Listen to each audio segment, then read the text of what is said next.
do you ever get heat from people who come after you and say like, why do you put these photos of yourself on social media? That's not what like a faith-based Christian type mom should be doing. Yes. What's that like? I've gotten that, not as much lately, but I mean, tons over the years. I think it's okay. I am so secure in who I am and secure in my relationship with the Lord and His love and His covering for me. And I know I didn't earn that. I mean, none of us earned it. Like I wasn't good enough for Him to give me His love. He just gave me His love. And that's beautiful. So I can't de-earn it either. It is very important for me to show people, especially women, man, you can be 40 and have kids and be sexy. You can be 50 and have grandkids and be hot. I mean, if you worked for that, be proud of that shit. Your body is a canvas. It is something to be built. It's something to be proud of. I think that there are boundaries there for sure. But man, don't hide from, what you've worked on just because so-and-so says it's too much or it's dirty or whatever. Where did the whole faith piece of your life come from? Is that something you were raised with? Yeah, so my mom's a super strong Christian, so I was definitely raised with that.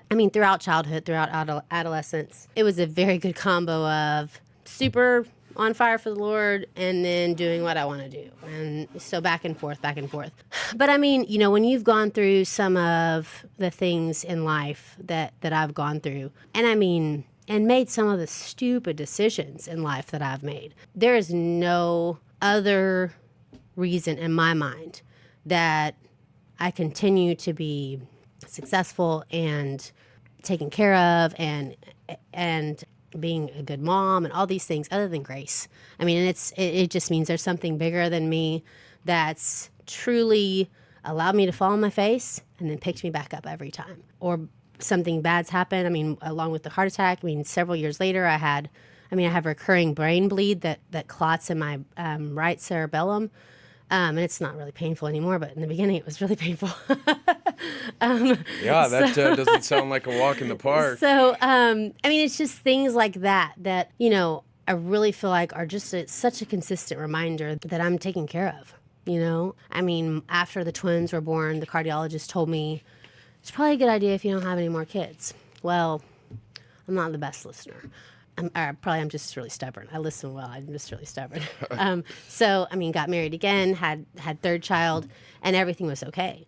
Had to, get my heart checked out and all that consistently through that pregnancy. But I think the other end of that is that when you find what your niche is, what your gift is or what your heart's calling is, and you do that to the best ability that you can, I think it glorifies the Lord. And I think there's power in that.